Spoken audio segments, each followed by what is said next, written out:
Barakim Habarim, welcome to Messianic Moment Ministries. I'm Stephen Brook. You know who you are. Today's the 20th day of August, 2024. Do you believe what you believe? In other words, are you totally confident, Jimmy, that what you believe is true? And if so, are you willing to question that belief to the point of even trying to prove to yourself that you are wrong?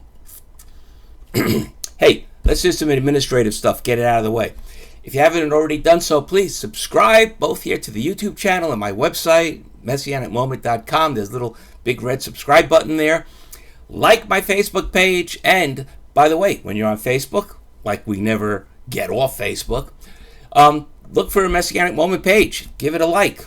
And also, I have a discussion group called Just God's Word. Join in. Let's have a discussion. Also, by the way, if you like what you get here, you're going to love my books. I got 5 of them out there for you. So take a look at them. You can look at them through the website. There are links, or go to Amazon.com, put my name, Stephen R. Brook, in the search field, and they'll come up. One last thing. Please, this is probably the most important thing. Share these messages with everyone you know, all right? Because even if they're not a believer, plant the seed and help this ministry continue to grow. And don't forget to also click that little notification thing. All right, now let's get back to today's message. I've spoken to many people over the years who have a strong faith, or, well, at least that's what they say. But when I question what they believe by bringing up examples right from the Bible to show what they have been taught is not really correct, they refuse to listen. They say their faith is strong, but apparently it isn't strong enough to stand up to questioning.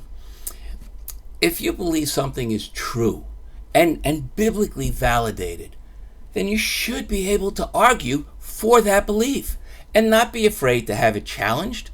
In fact, you should challenge it yourself, take it for no other reason than to confirm that you are correct. In a case where someone is, well, they're not willing to challenge or even stand up for what they believe, of course, with anything other than the typical party line, then I believe they are more comfortable than confident. If you've been brought up, with a certain truth told to you by those who you have loved and respected your whole life, and you've been indoctrinated into the ceremonies and tenets of that belief system, well, it becomes very comfortable. So much so that the idea of learning something totally different, or worse yet, that what you have been told is wrong like a vault, well, you're going to reject the idea completely without even wanting to hear any arguments.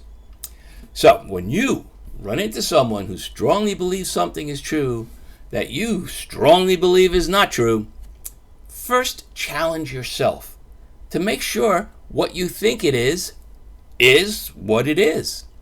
Then, if they are willing to challenge their belief, you can help them along with the reasons why you believe. For myself, and I recommend this approach, I never tell anyone what to believe, only what I believe and why.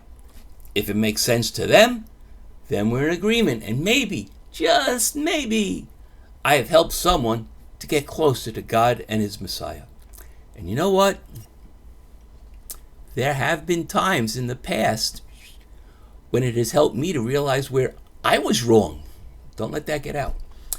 So, always be willing to challenge what you believe, because, well, if you aren't willing to do that, then I think you don't really believe as much as you are just comfortable with what you know, and God forbid you should do something or hear something that takes you out of that comfort zone.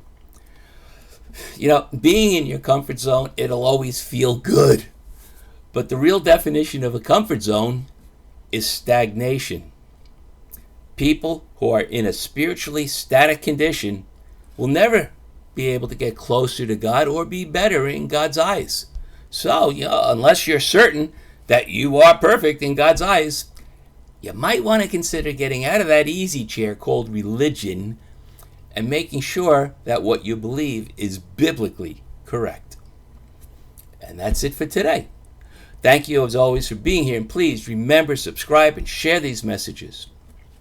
So, the throat and Baruch Hashem.